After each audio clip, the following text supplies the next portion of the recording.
के हदीस से भी और कुरान मजीद भी अल्लाह ताला भी हुक्म देता है कि आप ईद के दिनों में आप रोज़ा भी ना रखें, क्योंकि उसमें भी खाने-पीने की इजाज़त है, लेकिन इतना नहीं कि आप अपने आप को बीमार कर लें।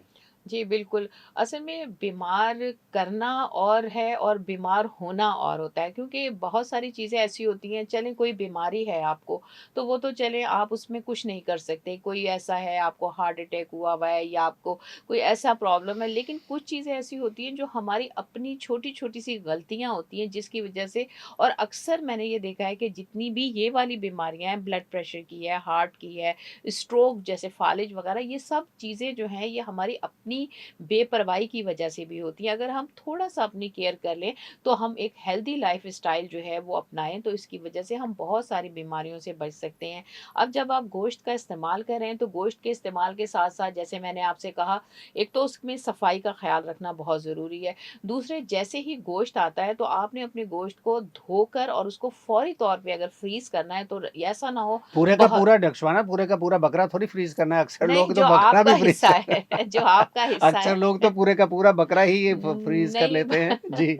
जो उनका हिस्सा है 3 हिस्सों में से आपका अपना हिस्सा जो भी आपने, ज़ाहिर है अल्लाह ताला ने कहीं पर भी नाइंसाफ़ी नहीं की अपने बंदों के साथ।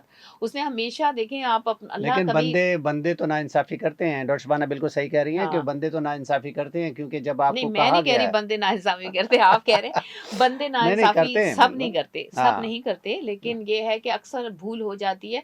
अल्लाह ताला माफ़ करने वाला है, अल्लाह ताला ने कभी भी अपने बंदों के ऐब को आश्कार नहीं किया। और दूसरी चीज़ ये होती है कि आप लोगों ने जब भी जो भी गोश्त का इस्तेमाल करें, तो आपने कोशिश ये करनी, कुछ ऐसी चीज़ें हैं जिनका इस्तेमाल जो है वो आपके गोश्त को ज़ूद हज़म बना देता है। जैसे आपने पुदीने का इस्तेमाल, अदरक का इस्तेमाल, लहसुन का इस्तेमाल जो भी खाने करें उसमें दें, और उसके साथ आप ग्रीन टी का इस्तेमाल कर सकते हैं। पानी आप वाफ़िर मिक़दार में पिएँ। ये कुछ चीज़ें ऐसी हैं जिनको आप साथ-साथ इस्तेमाल करेंगे, तो उससे आपका डाइजेशन भी बेहतर होगा। लेकिन एक चीज़ मैं भी यहाँ का कहना चाहूँगा, क्योंकि खाने पकाने और खाना बल्कि खाने की है, तो मर्दों को बहुत शौक होता है, लेकिन मैं कहूँगा कि आप खाने में अपने गोश्त में आप कोई ना कोई सब्ज़ी ज़रूर डालें, क्योंकि जब आप सब्ज़ी डालेंगे तो थोड़ा-सा आपको ज़ूद हज़म हो जाएगा। बिल्कुल प्योरली आप गोश्त इस्तेमाल ना करें, क्योंकि सारा दिन आप रात में आप बारबेक्यू और जो जहाँ दावतें जाएँगी वहाँ कोरमा, निहारी, पसंदा और इस तरह की बहुत सारी चीज़ें आपको मिल रही होंगी, तो आपने एहतियात करनी है। अब एक चीज़ मैं आप सामीन और नाज़रीन को बताना चाहूँगा कि क्योंकि इस वक़्त हम ईद का प्रोग्राम कर रहे हैं, आपकी कॉल नहीं ले सकेंगे, लेकिन आप हमें मैसेजेस कर सकते हैं। आप मैसेजेस ज़रूर हमें कीजिएगा फ़ेसबुक पे आप, और वैसे भी हमारे जो आपको सारे नंबर्स वग़ैरह मालूम हैं हमारे एसएमएस के, तो आप हमें मैसेजेस करके प्रोग्राम के बारे में ज़रूर बताइएगा, क्योंकि यकीनन मज़ा आ रहा होगा। पूरा स्टूडियो इस वक़्त माशाल्लाह जगमगा रहा है और डॉक्टर शबाना भी इस वक़्त माशाल्लाह बहुत प्रिटी नज़र आ रही हैं, और इस वक़्त डॉक्टर शबाना, आप भी तो बताएँ कि आप कितनी मसरूफ़ रहीं इस कुर्बानी के दिन में और सुबह के वक़्त में, आपकी क्या मसरूफ़ियात रहीं? बताइए ना आप अपने बारे में। मसरूफ़ियात तो वही हैं जो हर औरत की होती हैं। इसी तरह से चाहे आप डॉक्टर हों, चाहे कोई भी प्रोफेशन से ताल्लुक़ रखते हों, अगर आपकी अपनी फैमिली है, सारे सराउंडिंग्स में जितने भी लोग हैं, आपने सबने जो है उनका ख़्याल करना है, उनसे ईद मिलनी है, कुर्बानी करनी है। कुर्बानी के बाद जो है गोश्त के लवाज़मात, क्योंकि मेहमान आते हैं, सबसे पहले तो कलेजी का एहतमाम बहुत ज़रूरी होता है, क्योंकि एक ये कॉन्सेप्ट है। अक्सर लोग तो नाश्ता भी कलेजी से ही करते हैं। हमारे यहाँ तो अक्सर ऐसा होता है कि जैसे जानवर जब कटता है, तो सबसे पहले कलेजी घर में भेज दी जाती है, और औरतें जो हैं बाकी सारी चीज़ें तैयार करके बैठी होती हैं। जैसी कलेजी आती है तो उसको बना लेती है, और लोग बहुत शौक से खाई जाती है। उसको भूख भी लगी हुई होती है, और वो पहला ऐसा हिस्सा होता है कलेजी जो जानवर का हम लोग खाते हैं, तो जल्दी गल भी जाता है। दूसरा वो कि फुलनेस, यानी आपकी भूख को ख़त्म कर देता है। और कुदरती तौर पे आप ये देखें, कुर्बानी का जो गोश्त है उसका एक अलग जायका है। ये जायका आपको पूरा साल नहीं मिलता, कितना भी आप अच्छा गोश्त ले लें, लेकिन ये जो कुर्बानी वाला गोश्त है, इस गोश्त का टेस्ट आपको कभी नहीं लेकिन मिलेगा। ये चीज़ है कि डॉक्टर शबाना ज़ायके की बात करती है, लेकिन जो मौसमी कसाई आ जाते हैं, आपको बहुत ज़्यादा नज़र आएँगे। वो आपको 3-4 बल्कि पूरी एक टीम आपके जानवर को ज़िबा करने के लिए आपके घर पे पहुँची होती है, और फिर उसके बाद जैसे ही वो आप गले पे छुरी फेरी और वो उसमें से एक रह जाता है, बाकी सारे कहते हैं कि बस अभी आए, अभी आए। और फिर वो शाम तक आपका जो जानवर है वो पूरा ज़िबा करने के बाद उसका पूरा बोटियाँ नहीं कर पाते और फिर इस वजह से आप समय ले फँस गए। तो इसलिए आप कोशिश कीजिए बहुत सारे लोग तो डॉक्टर शबाना ये भी देखा है हमने कि खुद ही कूद पड़ते हैं इस मैदान में और जी। खुद ही उसको ज़िबा खुद करते से हैं। भी ज़िबा कर लेते हैं। हमारे यहाँ भी पहले ऐसा होता था कि सारे कज़िन्स मिलके जो है वो कुर्बानी कर लेते थे, बल्कि ये ज़्यादा बेहतरीन तरीका होता है, अगर आपको आती है सही।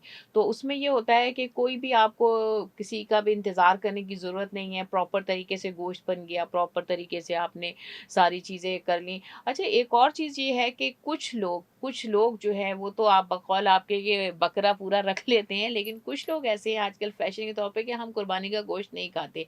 हमारे बच्चे कुर्बानी का गोश्त नहीं खाते। अक्सर लोगों का ये भी है, लेकिन ये कुर्बानी का गोश्त ना खाना, ये बात मुझे समझ नहीं आती कि अगर आप वैसे मटन या बीफ खाते हैं, लेकिन कुर्बानी का गोश्त खाने में क्यों अपनी एक अदा समझते हैं शायद लोग कि हम अच्छा, एक अगर चीज़ और भी आपने अच्छा हुआ याद दिला दिया कि बहुत सारे लोग जो हैं वो कहते हैं कि हमने फलाँ-फलाँ अदारे में अपना जो हिस्सा है वो दे दिया है, अब हम अपने घर में बिल्कुल ही कुर्बानी नहीं करते कि जो जज़्बा है, जो आपको लवाज़मात मिलते हैं, जो अटैचमेंट मिलती है इस बकरा ईद पे, वो तो ज़ाहिर है कि जानवर को अपने सामने ज़िबा होते हुए देखते हैं, फिर आप उसको हाथ लगाते हैं, छुरी फेरते हुए हाथ भी लगाना होता है। बिल्कुल ऐसे नहीं है कि जैसे हम हज के दिनों में जाते हैं, जब डॉक्टर शबाना हम हज पे गए थे, तो आपको याद होगा कि हज के दिनों में तो यही होता है कि वहाँ तो आपकी जब कुर्बानी होती तो आपको नहीं मालूम होता, जानवर तो आपने देखा ही नहीं होता। बहुत सारे लोग हज के वक़्त में भी जाते हैं उन स्लॉटर हाउस में, तो लेकिन अब यहाँ भी लोग ऐसा करते हैं, क्योंकि वो ज़्यादातर फ्लाई अदारों में या किसी भी ईदी छिपा में कहीं भी वो अपना हिस्सा दे देते हैं, लेकिन घर पे नहीं लाते। लेकिन वही वाली बात है ना कि जब तक आपको उस कुर्बानी के जो एहसार है, कुर्बानी है, जब तक उसकी लज़्ज़त को आप चखते नहीं, आपको मोहब्बत और प्यार का मज़ा नहीं मिलता। तो आप इस वक़्त हमारा प्रोग्राम सुन रहे हैं और देख भी रहे हैं ईद सईद के मौके पर हमारा ईद स्पेशल प्रोग्राम और ईद इस उल वक़्त अज़हा। बिल्कुल, ईद स्पेशल ईद उल अज़हा का प्रोग्राम और इस वक़्त कुर्बानी का ज़िक्र हो रहा है और कुर्बानी तो हमें हर वक़्त ही देनी होती है, माँ-बाप को अपने बच्चों के लिए और बच्चों को अगर वो ज़रूरी समझें, हालाँकि बहुत ज़रूरी है, माँ-बाप के तो बहुत ज़्यादा एहसानात होते हैं। अल्लाह ताला तो कुरान में बार-बार फरमाता है कि अल्लाह अपने माँ-बाप को एहसान कीजिए क्योंकि आप अपने माँ-बाप के साथ जुड़े रहते हैं, इज़्ज़त कीजिए। जी, जी, दर्शवाना। इसके अलावा ये कि जो लोग बात करते हैं कि बीफ और मटन की, अगर हम छोटा गोश्त और बड़ा गोश्त जिसे कहते हैं, उसकी अफ़ादियत बहुत है। अगर आप कुछ ऐसे लोग हैं जिन्हें पूरा साल गोश्त खाने को नहीं मिलता, लेकिन अल्लाह ताला ने ये एहतमाम किया अपने उन बंदों के लिए जो कि खरीद नहीं सकते, साल में उनको पेट भर के गोश्त खाने को मिलता है। बहुत सारे ऐसे लोग हैं जो कि ये कहते हैं कि हमें गोश्त का जायका ही भूल गया पूरा साल, अब जितनी महँगाई है हम खरीद नहीं सकते। तो ऐसे लोगों के लिए अगर आप अपने हिस्से में से भी, जो 3 हिस्से बनते हैं गरीबों के, तो कुछ अगर आप चाहें एहसार करना, तो आप अपने हिस्से में से भी कुछ एक्स्ट्रा उनको दे सकते हैं। अगर कोई ऐसा मुस्तहिक है जिसको ज़रूरत है। तो गोश्त में जैसे बड़ा गोश्त है जो खाते हैं, उसकी अफ़ादियत ये है कि उसमें आपका इम्यून सिस्टम जो है वो बहुत ज़्यादा स्ट्रॉन्ग होता है। आपकी क़ुव्वत मुदाफ़अत जो बीमारियों से लड़ने की है, वो आपकी स्ट्रॉन्ग होती है। इसके अलावा ये है कि आयरन बहुत ज़्यादा होता है गोश्त के अंदर, और आपकी मिनरल्स होती हैं जो कि आपकी बॉडी को मजबूत करती हैं। गोश्त आप खाएँ, लेकिन गोश्त खाने के लिए ज़रूरी ये है कि आपने जब इसको फ्रीज़ करना है, तो आपने उसके ऊपर डेट लिखनी है कि किस डेट को आपने इसको फ्रीज़ किया है, और 15 दिन जो है वो मैक्सिमम आप कोशिश करें कि 15 दिन के अंदर जो है वो अपने इस गोश्त को जो आपने रिज़र्व करके रखा हुआ है, इसको आप ख़त्म कर दें। ये तो क्यों ज़्यादती है डॉक्टर शबाना इस वक़्त ज़्यादती कर रही हैं क्योंकि 15 दिन में कौन 15 दिन के लिए रखता है? 15 दिन तो नहीं कम से कम 3-4 महीने 6 महीने तक लोग डीप फ्रीज़र लोग बाकायदा खरीदते हैं। अगर मार्केट में जाके देखें तो बाकायदा डीप फ्रीज़र खरीदे जा रहे होते हैं, नए डीप फ्रीज़र और उसमें पूरे के पूरे बकरे रख दिए जाते हैं, तो ऐसा ना कीजिए। डॉक्टर शबाना ने सही किया कि इसका हक गरीबों का भी है। 3 हिस्से आपने करने होते हैं, एक अपने लिए, रिश्तेदारों के लिए और एक गरीबों के लिए। वैसे जब डॉक्टर शबाना आप ये कहती हैं कि हमारे यहाँ बहुत सारे लोग जो हैं वो उनको गोश्त का जायका नहीं पता होता, लेकिन एक बात आपको बता दूं डॉक्टर शबाना के पाकिस्तान वो वाहिद मुल्क है जो जहाँ फलाही इदारे जो हैं बहुत चैरिटी बहुत है। चैरिटी बहुत ज़्यादा है। बिल्कुल। और इवन कि अगर आप देखा जाए तो अब सैलानी है, छिपा है, ईदी है और बड़े-बड़े इनके दस्तरख़्वान लगते हैं और वहाँ तो गरीब लोग बाकायदा गोश्त ही खा रहे होते हैं और माशाअल्लाह बहुत ज़्यादा लोग उसमें पार्टिसिपेट कर रहे होते हैं। और अल्लाह ताला ऐसे ही रखे पाकिस्तान को। और जो मुश्किलात इस वक़्त हैं हमारे साथ, हम ईद के मौके पर उनके लिए उन मुश्किलात के लिए दूर अल्लाह ताला से दूर करने के लिए दुआ भी करनी चाहिए। और इस बिल्कुल। वक़्त क्योंकि आप खुशी में हैं और खुशी के वक़्त आप वाक़ई अपनों को ना भूलें। अगर कोई आपके में से बिछड़ गया है, आपके माँ-बाप हो सकते हैं, आपके बहन-भाई हो सकते हैं, तो उनके लिए दुआ कीजिए। अल्लाहुम्मा आइनी अला ज़िक्रिका व शुक्रिका हुस्न इबादतिका। और बिल्कुल आप दुआ भी कीजिए। रब्बना इग़फ़िर ली वालिवालिदी व लिल मुमिनीना यौमा यक़ूमुल हिसाब। रब्बना आतिना फ़िद दुनिया हसनतम व फ़िल आखिरति हसनतम व क़िना अज़ाबन्नार। क्या आप लोग एक ईद के दिनों में उन अपनों को भूल गए? जिनको अगर जिनके जो बिछड़ गए हैं, क्या आप कब्रिस्तान गए? नहीं गए तो ज़रूर जाइएगा। इसलिए कि जिन इस वक़्त जो आप साँस ले रहे हैं, इस वक़्त जो जिस पोज़ीशन पे आप हैं, यकीनन अल्लाह ताला की रहमत है इसमें। लेकिन आपको अल्लाह ताला ने एक साहिबान दिया था, एक माँ-बाप की शफ़क़त दी थी, वो शायद आप में से बिछड़ गई है। आप उनको जी, भी ज़रूर बिल्कुल, याद रखें अपनी दुआओं में। याद रखिए। बिल्कुल, डॉक्टर शबाना आप हम बात कर रहे थे अपने बच्चों के लिए जी, मैं जिनके एक और बात ये कहना चाहती थी, जैसे बड़े-बड़े हम इदारों की बात करते हैं, ये तो वो लोग हैं जो कि वेल नोन हैं, बड़े पैमाने पे काम कर रहे हैं, लेकिन बहुत सारे ऐसे लाखों की तादाद में ऐसे लोग हैं जो चैरिटी करते हैं। वो लोग जिनके पास इतना नहीं होता कि उस चैरिटी को लोग जान सकें, लोग बहुत ज़्यादा लोगों के लिए कर सकें। लेकिन आप देखें, आपके इर्द-गिर्द भी बहुत सारे ऐसे लोग होंगे, आपके ख़ानदान में भी ऐसे लोग होंगे, आपके रिश्तेदारों में भी, कि जो लोग बहुत ज़्यादा चैरिटी तो नहीं, लेकिन ऐसा भी करते हैं कि अगर उनके घर में उनके पड़ोस में या उनके किसी रिश्तेदार को ज़रूरत है, तो वो अपने हिस्से में से भी अपना, ज़रूरी नहीं मैं कुर्बानी की बात कर रही हूँ, बाकी भी अपने हिस्से में अपनी ज़रूरतों को कम करते हुए भी दूसरे की मदद करते हैं। बल्कि यही नहीं कि इसके अलावा भी, जैसे हम लोग डॉक्टर हैं, हॉस्पिटल में होते हैं, हॉस्पिटल में भी हमने देखा है कि बहुत सारे ऐसे लोग होते हैं जो ज़्यादा नहीं कर सकते, कुछ किसी मरीज़ को कोई मेडिसिन लेकर दे दी, किसी को कोई व्हीलचेयर लेके दे दी, तो ये वो लोग हैं जो कि अननोन हैं, जिनको लोग जानते नहीं हैं। लेकिन पाकिस्तान में बड़ी तादाद में ऐसे लोग भी मौजूद हैं कि जो कि छोटे पैमाने पे छोटी-छोटी अपनी कुर्बानियाँ दे रहे हैं, जिसकी वजह से अल्लाह ताला ने इस पाकिस्तान को कायम रखा है कि पाकिस्तान में इतने अच्छे लोग हैं जिनकी नेकी का लोगों को पता भी नहीं है। एक चीज़ मुझे याद आई है डॉक्टर शबाना आपके जो बेटे हैं राना मोहम्मद उमर और इस वक़्त वो ईद के मौके पर आपके पास वापस आए हैं आप जी, जी, बिल्कुल। क्योंकि बाहर अब्रॉड में थे वो और वहाँ से वो ईद करने के लिए डॉक्टर शबाना बहुत खुश हैं इस वक़्त और हम डॉक्टर शबाना को मुबारकबाद देते हैं क्योंकि बेटे जो हैं माशाल्लाह वापस आए हैं। राना मोहम्मद उमर डॉक्टर हैं वो, दोनों बेटे डॉक्टर हैं और बहुत इनकी खुशी इस वक़्त दीदनी है और यकीनन आपके बहुत सारे जो लोग हैं, जो हमारे ईद के मौके पर हमारी जो ईद ट्रेन होती है, वो भी लोग अपने अपनों के पास जा रहे होते हैं और इस वक़्त मौजूद हैं वो अपनों के साथ। हमारी दुआ है कि आप लोग सदा खुश रहें, आबाद रहें और इस पाकिस्तान की जो खुशियाँ मान पड़ गई हैं, अल्लाह ताला इसमें और खुशियों को दुबाला करे। ईद के मौके पर ये है कि यकीनन हम बात करते हैं, कुछ बीमारियों का भी अब ज़िक्र कर लेते हैं क्योंकि जो बहुत ज़्यादा खा लेने से हो सकती हैं। अगर लेकिन इससे आप पहले मैं शुक्रिया अदा कर दूँ आपका कि जो आप लोगों ने मुझे मुबारकबाद दी बेटों की, और बहुत शुक्रिया। और वाक़ई ये सबसे ज़्यादा खुशी इंसान को उस वक़्त होती है जब आपके अपने आपके पास हो। आपके पास बहुत पैसा है, बहुत लग्ज़रीज़ हैं, बहुत खूबसूरत ज़िंदगी है, लेकिन उसके बावजूद इंसान खुशी वहाँ ढूँढता है जहाँ उसके अपने होते हैं।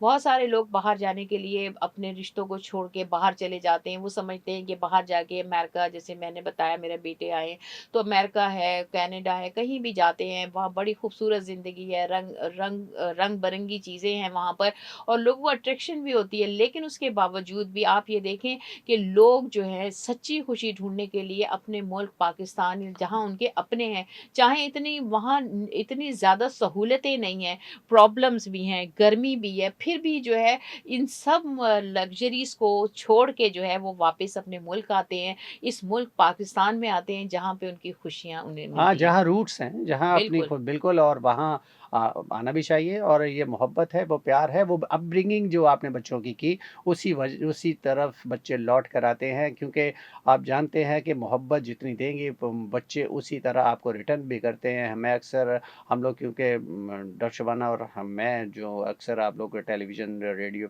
पे जैसे इस वक़्त आप सुन भी रहे हैं, तो आप को हमें देख भी रहे होते हैं। लेकिन बात ये है कि हम हर जगह यही बात कर रहे होते हैं क्योंकि आपकी जो मोहब्बत है, जो चाहत है, वो आपको से अट्रैक्शन जो है इस वक़्त जो सामीन और नाज़रीन इस वक़्त हमें देख रहे हैं, वो एक मोहब्बत एक फ़ैमिली की तरह हम लोग हो जाते हैं। इस ये जो अटैचमेंट है, ये मोहब्बत हमें ज़ाहिर है पराए मुल्क में नहीं मिलती। ये कुछ इसका जायका ही अलग है, इसका टेस्ट ही अलग है। इस वक़्त जो हम आपके साथ जुड़े हुए हैं, हम आपको साथ इस वक़्त मोहब्बत के साथ इस वक़्त प्रोग्राम कर रहे हैं, तो आप देखें कि इस ईद के मौके पर, हम ईद सईद के मौके पर कितनी मोहब्बत से आपके साथ हम आपको देख रहे हैं और आप हमें देख रहे हैं। तो आप हमारे प्रोग्राम में, लेकिन बात ये हम डॉक्टर शबाना में ज़िक्र करने वाला था, तो वो बीच में रह गया क्योंकि ये है कि आपने अगर बहुत ज़्यादा खा लिया है, जिनको प्रॉब्लम है, अगर मैदे का कोई प्रॉब्लम है, तो उनको प्रॉब्लम बढ़ सकता है अगर बहुत ज़्यादा अगर आपने खा लिया है क्योंकि अब कही आती है गैस्ट्रोइन्टेस्टाइनल रिफ्लक्स होता है जिसको गट कहा जाता है, इसलिए आप कम खाइए। जिनको ये प्रॉब्लम है, जिनको किडनी का प्रॉब्लम है, वो भी थोड़ा-सा एहतियात कीजिए। जिनको blood pressure, high blood pressure specially और या शुगर का मसला है, तो उन्होंने बहुत एहतियात के साथ खाना क्योंकि नॉर्मली जिन दिनों में भी आप एहतियात कर रहे होते हैं, तो ऐसा ना हो कि इन दिनों में आप बदपरहेज़ी करके खुदा ना ख़ास्ता कोई इमरजेंसी की तरफ चले जाएँ, तो आपने बहुत एहतियात करनी और है। दूसरी चीज़ ये है कि जिन लोगों को यूरिक एसिड का मसला है, आप सब लोगों को जिन्हें जोड़ों का दर्द है, यूरिक एसिड के उसकी वजह यूरिक एसिड है, तो उन लोगों को चाहिए कि वो कलेजी का इस्तेमाल, बड़े गोश्त का इस्तेमाल जो है वो बहुत एहतियात के साथ करें। और उसके अलावा ये है कि उन्हें ये चाहिए कि अपनी एक्सरसाइज़ और वॉक जो है वो इन दिनों में भी, बेशक आपकी ईद है, ईद की छुट्टियाँ हैं, 4 हैं, 5 हैं, 3 छुट्टियाँ हैं, तो आपने इन छुट्टियों के दौरान भी जो है अगर आप खाना खा भी रहे हैं, तो खाने के बाद जो है, हर खाने के बाद या आधे घंटे के बाद, 1 घंटे के बाद घर में ही अपनी छत पे अपने घर के सामने कम से कम, चाहे ख़वातीन हों, चाहे वो मर्द हज़रात हों, उनको ये चाहिए कि कम से कम 20 से 25 मिनट जो है वो अपनी वॉक ज़रूर करें। ये नहीं कि कुर्बानी के चक्कर में खाने के सिवा और उनको कुछ भी याद नहीं रहे। अगर आप अपने खाना भी खाएँ, अपने उसके साथ-साथ पानी का इस्तेमाल ज़्यादा करें और उसके साथ वॉक बहुत इम्पोर्टेंट है। आप चलें ज़रूर, आधा घंटा ज़रूर चलें खाने के आधे घंटे के बाद, ताकि आपने जो खाया है वो यूटिलाइज़ हो जाए, कोलेस्ट्रॉल आपका ना बढ़े, आपका शुगर लेवल फ्लक्चुएट ना हो। बहुत सारी चीज़ें ऐसी होती हैं जो हमने एहतियात के साथ जो है उनको दोबारा स्टेबल आप कर लोग सकें। प्रोग्राम में हमेशा सुन रहे होते हैं क्योंकि प्रोग्राम आप हमारा देख रहे होते हैं जो नॉर्मली आम दिनों में आ रहा होता है वो सेहत की बात इस वक्त क्योंकि ईद सईद के मौके पर आपके साथ ईद में जुड़े हुए हैं हम आपके साथ क्योंकि हम बात हमेशा करते हैं डॉक्टर शबाना ने जिन जिन लोगों के लिए एहतियात की बात की यकीनन वो लोग बीमार होते हैं यकीनन ऐसा जो लोग जिनको ब्लड प्रेशर किडनी का प्रॉब्लम जैसे अम्मी हमने जिक्र किया उनको प्रॉब्लम है तो उन्होंने तो एहतियात करनी है लेकिन वो लोग जो वेट कॉन्शियस है उनको भी एहतियात करनी है क्योंकि एकदम इंक्रीज हो जाता है वेट अगर आप बद एहतियाती करते हैं आपने एहतियात ये करनी है कि अगर आप क्योंकि गोश्त की तरह-तरह की डिशेज़ आपके सामने रखी होती हैं, तो आपने एहतियात ये करनी है कि आप 3 वक़्त का खाने की बजाय आप 2 वक़्त का खाना कर दीजिए। अच्छा खाइए, लेकिन 2 वक़्त खाइए और 2 वक़्त के खाने के साथ-साथ कोशिश कीजिए सॉफ्ट ड्रिंक जो है, कोल्ड ड्रिंक्स जो है, इससे परहेज़ कीजिए क्योंकि ये वेट बहुत तेज़ी से गेन होता है और आपका अगर वेट बढ़ गया, अगर आपकी बेल्ट जो है तीसरे चौथे दिन के बाद अगर बेल्ट का एक बकल जो आप टाइट करते हैं वो पता चले कि वो बहुत ज़्यादा आपको टाइट लगना शुरू हो गया तो इसका मतलब आपकी वेस्ट बढ़ गई है तो ज़ाहिर है कि ये बहुत ज़्यादा आपको डी शेप कर देता है, आपको बहुत ज़्यादा बुरा लगता है और जी, जिनकी टमी बिल्कुल। बढ़नी शुरू हो जाती है डॉक्टर शबाना, तो इसका मतलब ये हुआ कि उनका लीवर भी खराब होना शुरू हो जी, गया। और आज आप जो करते हैं उसका रिज़ल्ट दूसरे दिन, तीसरे दिन आता है। इसीलिए आज आपने जो गोश्त खाया है, जो बदएहतियातियाँ की हैं, उसका रिज़ल्ट आपको मिलेगा। और जिन-जिन लोगों को जो-जो प्रॉब्लम है, हम अब ईद का शो करेंगे जिसमें हम आपकी कॉल्स लेंगे और उस कॉल्स में जो है वो आप हमें अपने प्रॉब्लम्स बताइएगा कि गोश्त खाने की वज़ह से आपको क्या फ़ायदा हुआ, क्या नुकसान हुआ, या फिर हमने जो आपको एहतियातें बता रहे हैं, उन एहतियात पे अमल करते हुए इस दफ़ा पिछले साल की निस्बत आप कितना बेहतर तरीके से गोश्त खाया आपने और उस गोश्त को हज़म भी किया। अच्छा, इसके अलावा ये कि अब क्योंकि हमारे कराची में, बल्कि पाकिस्तान में हर जगह ऐसा है कि टेम्परेचर चेंज होता है, यानी लाइट चली जाती है एकदम से, जो है वो गोश्त जो आपने फ्रीज़ किया हुआ है उसकी क्वालिटी में, उसमें जो पानी जमा हो जाता है पिघलने की वजह से, उसमें बड़ी मिकदार तदाद में बैक्टीरिया जो है वो उनकी ग्रोथ हो जाती है। और जब यही गोश्त जो है जो प्रॉपर फ्रीज़ नहीं हुआ होता, बार-बार बिजली जा रही है, बार-बार जो है वो उसकी वो जो फ्रीज़िंग पॉइंट है वो डिस्टर्ब हो गया है, तो ये गोश्त जिसके अंदर बड़ी तादाद में बैक्टीरिया हो जाते हैं, तो ये भी आपकी सेहत के लिए नुकसानदेह हो सकते हैं, आपको मैदे की बीमारियाँ और मल्टीपल दूसरे प्रॉब्लम्स हो सकते हैं। तो कोशिश करें कि जब आप गोश्त फ्रीज़ कर रहे हैं, अगर कोई ऐसी सिचुएशन है, तो उस गोश्त को ना खाएँ या अगर खाना है तो उसको उबाल लें, उबाल के जो है वो उसको फिर इस्तेमाल करें। जी यहाँ एक बात और भी ज़हन में आई डॉक्टर शबाना, क्योंकि बच्चे जो हैं वो नॉर्मली अगर जंक फूड खाते हैं, उनको बर्गर और इस तरह की चीज़ें, पिज़्ज़ा-विज़्ज़ा खाने की आदत होती है, तो इन दिनों में वो रेस्टोरेंट और वो सारी चीज़ें भी चल रही होती हैं साथ-साथ। अब बिल्कुल। बच्चे तो घर की चीज़ें बनी हुई खाते नहीं, कलेजी आप बना के देख लें, बच्चे तो बिल्कुल नहीं खाते। हम लोग तो फिर भी उस टेस्ट को, हमारा टेस्ट डेवलप हुआ है, हम लोग खाते हैं। लेकिन मैंने ये देखा है कि छोटे बच्चे या इवन के जो टीनेजर्स बच्चे भी हैं, वो भी कलेजी खाना पसंद नहीं करते। क्या माँ के हाथ में टेस्ट नहीं रहा? लेकिन ऐसा तो नहीं है कि माँ का टेस्ट तो आज तक भी हमें भी याद है कि माँ के हाथ का जो पका हुआ था, वो जो पकवान था, आज तक हम नहीं भूलते। और इसी तरह जो हमारी बेगमात होती हैं, बेगमात को उनके जो बच्चे हैं, मतलब हमारे जो बच्चे हैं, तो वो अपनी माँ का हाथ का टेस्ट यकीनन उनको किसी न किसी खाने में ज़रूर याद रहता है। इसलिए जो अक्सर जो मैं कहना चाहूँगा कि वो माएँ जिनके बच्चे बाहर से बर्गर या इस तरह की चीज़ें मँगवाती हैं, तो बहुत सारी ऐसी चीज़ें हैं जो हम डॉक्टर शबाना से पूछेंगे कि वो ऐसी चीज़ें हैं जो बच्चों को वो दे सकते हैं, घर में ही पका के। जी, जी, डॉक्टर शबाना। बिल्कुल, बहुत सारी ऐसी माएँ हैं, वो कोशिश यही करती हैं कि चलो अगर बच्चे बाहर का खाना माँग रहे हैं, तो वो कहती हैं कोई बात नहीं, कभी चलता है हफ़्ते में 1 दिन, 2 दिन क्योंकि बच्चे खाना नहीं खाते, उस खाने स ना खाने से तो बेहतर ये है कि वो रेस्टोरेंट्स का या फिर किसी और जगह से बाहर से खाना ऑर्डर कर दें। तो ये उनकी गलतफ़हमी है, उस घर का खाना ना खाने का मकसद ये है कि आप अपने बच्चे को प्रॉपर वो टेस्ट डेवलप नहीं होने दे रही, क्योंकि अगर आपकी बच्चे की ज़बान का टेस्ट डेवलप हो गया, तो आपका बच्चा वही खाएगा जो घर में बना हुआ है। लेकिन क्योंकि ये अपने टेस्ट आप जैसा बना लें, जैसे चाइना में लोग गर्म पानी पीते हैं, सऊदीया में लोग फीका खाते हैं, उनको वही अच्छा लगता है। लेकिन हम लोग अगर चटपटा खाने की आदत बना लेते हैं, बाहर के खाने की आदत बना लेते हैं, तो बच्चों के टेस्ट डेवलप हो जाता है। तो आप कोशिश ये करें कि अगर आपने गोश्त भी बनाया है, तो गोश्त में आप बर्गर आप अपने घर में बना के दे सकती हैं। आपने उनको बच्चों को पास्ता आजकल बहुत ज़्यादा पसंद है, तो पास्ता जो है वो चाउमीन है, पास्ता है, वो इसी गोश्त को जो आपके घर में मौजूद है, उसी गोश्त को या घर में किसी भी तरह से थोड़ी-सी चेंजेज़ के साथ सैंडविचेज़ बना के दे सकती हैं, क्योंकि बाज़ार में क्या खाना होता है, यही होता है, ज़्यादातर बच्चे बर्गर ही खा रहे होते हैं। मैंने देखा है बड़े-बड़े जो है वो उसे क्रिस्पी बर्गर्स उनको चाहिए होते हैं, और पता नहीं इतने बड़े-बड़े मुझे नहीं पता डबल ग्रिल बर्गर होते हैं और क्या-क्या स्मोकी बर्गर्स होते हैं। उसके अलावा पिज़्ज़ा जो है, वो पिज़्ज़ा भी आप आराम से घर पे बना सकती हैं। पिज़्ज़ा, बर्गर भी आते हैं, इस तरह की पिज़्ज़ा, बहुत सारी बर्गर भी चीज़ें, आते हैं, बहुत लेकिन सारी चीज़ें आती इस हैं। वक़्त मुझे एक बात करनी है, आपको डराना है। और डराना किस तरह है कि क्योंकि आप लोगों को अक्सर प्रोग्राम में मैं ज़िक्र करता हूँ कि आप जिस तेल में तल रहे हैं आपके खाने, और यकीनन बहुत ज़्यादा इस वक़्त जो डिशेज़ बन रही होती हैं, उस वो तो हमारे जो सीड ऑयल हम इस्तेमाल करते हैं, सीड ऑयल में आपके जो कोई भी आप जो तेल इस्तेमाल करते हैं, वो सारे के सारे सीड ऑयल हैं। सवाए इसके कि आप जो ज़ैतून का तेल इस्तेमाल करते हैं, वो सीड ऑयल नहीं है, आप कोकोनट ऑयल इस्तेमाल करते हैं, वो नहीं है, कि आप फ़िश का तेल जो इस्तेमाल करते हैं, वो नहीं है, इस तरह कॉड लिवर ऑयल जो इस्तेमाल करते हैं, वो नहीं है। बाकी जितने भी तेल हमारे खानों में इस्तेमाल होते हैं, वो सीड ऑयल्स हैं, ये हमारी सेहत के लिए मुज़र सेहत हैं ये। और ये कौन क्या होते हैं? ये हमारे ओमेगा 6 होते हैं, ओमेगा 6 हमारी सेहत के लिए नुकसानदेह हैं।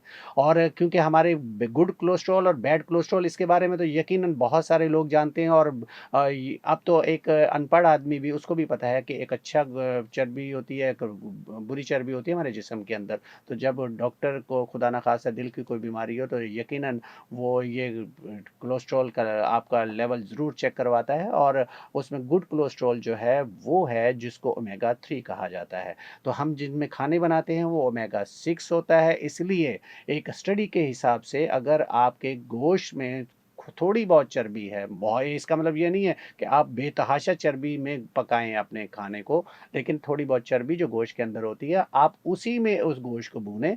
आप अलग से सीड ऑयल्स मत डालें, इसलिए कि वो सीड ऑयल नुकसानदेह हैं, वो बैड कोलेस्ट्रॉल हैं। तो आप इस वक़्त मौका है इस वक़्त कि आप अपने आप की हैबिट चेंज कीजिए। आप खाने ज़्यादा से ज़्यादा आप कोशिश कीजिए कि आप कम से कम जो अपना ओमेगा 6 है उसका इस्तेमाल कीजिए, क्योंकि ये बैड कोलेस्ट्रॉल है, आपकी सेहत सेहत में बहुत सारी चेंजिंग लाता है। आपने देखा होगा कि हमारे जो इस वक़्त 80s के बाद बल्कि 80s के बाद ही कहना चाहिए कि 80s के बाद बहुत सारी बीमारियों ने जन्म लिया है, जिसमें हार्ट अटैक स्पेशली बहुत ज़्यादा और शुगर बहुत जी, ज़्यादा, बिल्कुल। किडनी की बहुत बीमारियाँ सारी बहुत ऐसी बहनें ज़्यादा। बिल्कुल।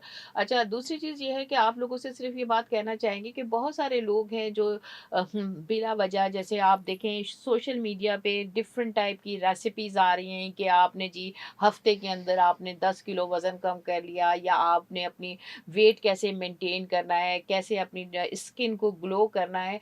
तो ये शॉर्टकट जो है इसको आप कभी भी ना अपनाएँ, और ये सारी चीज़ें जब तक कि अगर आप हमारा प्रोग्राम देखते हैं, हमारे तमाम टीम की जो है ये कोशिश है हम लोगों की कि हम ऑथेंटिक और एक रिसर्च बेस्ड बात जो है वो आपको बताएं, ताकि वो चीज़ें, कोई भी ऐसी चीज़ आप तक ना पहुंचे जिसका कोई उसका वजूद नहीं है, यानी वो कोई ऐसे कॉन्सेप्ट्स की बुनियाद पे नहीं होती, वो रिसर्च बेस्ड चीज़ें होती हैं जो कि लोगों के ऊपर प्रूवन होती हैं। तो आपको अक्सर आप लोग ये कहते हैं कि हमें बहुत सारी चीज़ें हमें पता नहीं है, हमें किसी ने बताई नहीं, लेकिन अब क्योंकि सोशल मीडिया के थ्रू या फिर जैसे अथेंटिक डॉक्टर्स, अब हमारा प्रोग्राम जिस तरह आता है, हमारी एफएम है, हमारा जो है रहनुमा दूसरा न्यूज़ है। रहनुमा न्यूज़ है, इसमें हमारे जो चैनल्स हैं ये सारे कोशिश में है कि आप तक मालूमात पहुंचाएं, वो मालूमात पहुंचाएं जो वाकई में सही में मालूमात हैं और आपकी सेहत के लिए अच्छे हैं। तो कोशिश करें कि आपको जितने अच्छा हमारे प्रोग्राम्स हैं आप इनको रिपीट करके देख सकते हैं, आप इन्हें शेयर कर सकते हैं, ताकि आप तक सही और मुफीद मालूमात पहुँचाई जा सकें। ईद के इस मौके पर हम आपको कॉन्शियस करना चाहते हैं, हम आपको एहतियात बताना चाहते हैं। आप अपने बच्चों की, बड़ों की, बुज़ुर्गों की स्पेशली अपनी एहतियात करनी है। बहुत ज़्यादा तला हुआ खाना उनको नहीं देना है। कोशिश करनी है कि अगर आप उनको दे रहे हैं तो आप कम तेल इस्तेमाल करें तो पकाने के लिए। और क्योंकि बहुत ज़्यादा चिकनी बारबेक्यू भी जो बनाई जाती हैं, वो भी हमारी सेहत के लिए बहुत नुकसानदेह होती हैं। तो आपने कोशिश करनी है कि स्पेशली वो लोग, हम बार-बार डॉक्टर शबाना बड़े का गोश्त, छोटे का गोश्त का इस्तेमाल करते हैं, लेकिन ये हम आसान अल्फाज में आपको बताने की कोशिश कर रहे हैं। हम बीफ की बात कर रहे हैं जो बड़े का गोश्त है, हम छोटे की बात कर रहे हैं तो इसका मतलब मटन है। तो बहुत सारे लोग, हम बहुत आसान अल्फाज में जब बात करते हैं तो अक्सर लोग कहते हैं ये बड़ा छोटा क्या क्यों जिक्र कर दिया। तो डॉक्टर शबाना इस तरह भी है, लेकिन क्योंकि हम ये बात करते हैं, हमारा मकसद है, हमारा प्रोग्राम जो है सेहत की बात, हम आपसे जुड़े हुए हैं। अगर आप सेहतमंद हैं तो यकीनन हमारे लिए दुआ कीजिए, और हम आपके लिए दुआ करते हैं। जो बीमार हैं अल्लाह ताला उन्हें सेहतयाब करे, लेकिन बीमारों के लिए बहुत ज़रूरी है कि आपने ख़्याल रखना है। अगर खुद सेहतमंद हैं, अगर आप सेहतमंद नहीं हैं तो कैसे ख़्याल रखेंगे अपनों का? जी, बिल्कुल, ये सारी बातें तो हो गई डराने-डराने की कि भई आपने ये नहीं खाना, आपको ये हो जाएगा, ये खाया तो ये हो जाएगा। लेकिन कुछ ऐसी अच्छी बातें भी हो जाएँ जो आप लोगों की सेहत के लिए हो, आपकी खुशियों के लिए हो। आप खाना खाएँ, सब कुछ खाएँ, खुशी-खुशी खाएँ। अच्छा, सबसे बड़ी बात ये होती है, अगर आप कोई भी चीज़ खा रहे हैं, चाहे थोड़ी मिकदार में खा रहे हैं, लेकिन अगर आपने ज़हन में स्ट्रेस है आपके, कोई परेशानी है, तो आप यकीन कीजिएगा कि आपका मैदा खुद ब खुद अपसेट हो जाता है। ऐसा होता है कि हमारे कुछ ब्रेन के ऐसे सेंटर्स हैं, हाइपोथैलेमस है, इस तरह से कुछ ऐसे सेंटर्स हैं जो हमारे ऐसे हार्मोन रिलीज करते हैं जो मैदे की जो सिक्रीशंस हैं, हमारी खुराक का डाइजेशन है, उसको कंट्रोल करते हैं। इसीलिए कहते हैं कि जब कोई भी चीज़ आप खाएं, खुशी खुशी खाएं, इत्मीनान से खाएं, सब्र शुक्र के साथ खाएं। आपको अगर ये है कि हवस है कि मैं ये चीज़ खा रहा हूँ ख़त्म ना हो जाए, ऐसा ना हो जाए मैं ये भी कर लूँ, मैं वो भी कर लूँ, आप यकीन करें आप कितना भी खाना खा लें, आपका पेट तो भर जाएगा लेकिन आपकी नीयत नहीं बढ़ती। तो कोशिश यही करें कि अपने आप को पुरसुकून रखें, सब्र और शुक्र का दामन जो है वो हाथ से ना जाने दें। अपने पेट में 1 रोटी की गुंजाइश ज़रूर रखें, थोड़ा खाने में एक हिस्सा जो है वो आप खाली छोड़ें, ताकि आपका निज़ाम जो है वो सही से हो जाए। अक्सर लोग इतना खाना खा लेते हैं कि खड़ा भी नहीं हुआ जाता। लेकिन एक चीज़ है डॉक्टर शबाना, कि मैं थोड़ा-सा, मुझे ऐसा लगता है कि हमारे यहाँ अगर आप शादी-ब्याह या इस तरह तकरीब में अगर आप जाके देखें, तो ऐसे नहीं लगता है कि लोग शायद खाने के लिए ज़िंदा हैं। और खाना यानी प्लेटों में इतना ज़्यादा निकाल लेते हैं, और इस कदर निकाल लेते हैं, इवन कि आप इन दावतों में भी देख लें जो इस वक़्त ईद के मौके पे भी दावतें होती हैं। अगर इस तरह की दावतें और पब्लिक में इस तरह के छोटे-छोटे इवेंट्स जो होते हैं, तो अगर आप देख लें, तो लोग इतना भर लेते हैं और वो फिर उसमें से छोड़ भी देते हैं। आप पहले देखिए, आपको कौन-सी डिश ज़्यादा पसंद है, कौन-सा टेस्ट ज़्यादा पसंद है, आप थोड़ा-थोड़ा निकालिए ताकि आपको टेस्ट का पता चले। लेकिन बहुत हद तक बहुत ज़्यादा निकाल देने से आपका पेट भी नहीं भरता और आप ज़ाया भी करते हैं, क्योंकि रिज़्क को ज़ाया करना ये भी कुदरत को पसंद नहीं है, अल्लाह ताला को पसंद नहीं है। इससे बिल्कुल बचा जाए। आपने अपने आप को भी महफ़ूज़ रखना है और अल्लाह ताला की नाराज़गी भी मोल नहीं लेनी। जी, बिल्कुल। और ये सारे जो आपको मालूमात दी जा रही हैं, फ्री ऑफ कॉस्ट दी जा रही हैं, और आप कोशिश ये करें कि इन मालूमात पे आप अमल करें। बल्कि ऐसा है कि जो चीज़ें आपको मालूम है, आप ये सदका जारिया है कि आप अपने इर्द-गिर्द के लोगों तक वो चीज़ें पहुँचाएँ। छोटी-छोटी सी चीज़ें होती हैं, परेशानी के आलम में जो है वो हम अपने आप को, अपनी सेहत को बहुत बुरी तरह से बर्बाद कर रहे होते हैं। ईद का दिन है, बकरीद का दिन है, और आपने खुशी-खुशी जो है कुर्बानी के फरीज़े को अंजाम देना है। इसके साथ-साथ जो है आपने ख़्याल रखना है अपने इर्द-गिर्द के लोगों का, उन लोगों का जो इस चीज़ के मुस्तहिक हैं। बेशक अपने अपनी ज़रूरत को कम कर दें, लेकिन बिल्कुल इसी तरह ये कहा जाता है, अपने लिए तो सभी जीते हैं इस जहाँ में, है ज़िंदगी का मकसद औरों के काम आना। बहुत ज़बरदस्त बात की डॉक्टर शबाना ने, और इस क्योंकि प्रोग्राम ईद सईद के मौके पर हम आपके साथ जुड़े हुए थे, क्योंकि आप जानते हैं हमारा प्रोग्राम जो वैसे डॉक्टर शबाना इस वक्त बहुत ज़्यादा पसंद किया जाता है, लाइक किया जाता है, ना सिर्फ हमारे फेसबुक, हमारे पूरे पाकिस्तान क्या पूरी दुनिया में इस वक्त देखा जाता है फेसबुक के थ्रू। और हम तमाम को इस वक्त ईद की मुबारकबाद पेश करते हैं। जी। इस वक्त प्रोग्राम का टाइम ख़त्म होने को है और हम आपसे इजाज़त चाहेंगे। इंशाल्लाह फिर रूटीन में जो हमारे प्रोग्राम्स हैं उनके साथ आपके साथ जुड़े रहेंगे। हाँ। हमें इजाज़त दीजिए।